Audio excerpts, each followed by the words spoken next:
ఒడిలో బంగారు చేప పడితే నీకంతటి ఊపా.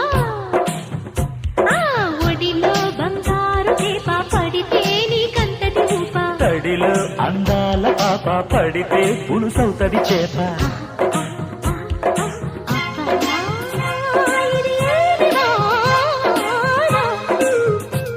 అబ్బబ్బా ఇది ఏమి వాన. కిటుకులు తెలిపిన చిటపట చినుకులు పిటపిటలాడిన పరువపు తడుకులు. ఆహా ఆహా ఇది ఏమి వాన. అబ్బబ్బా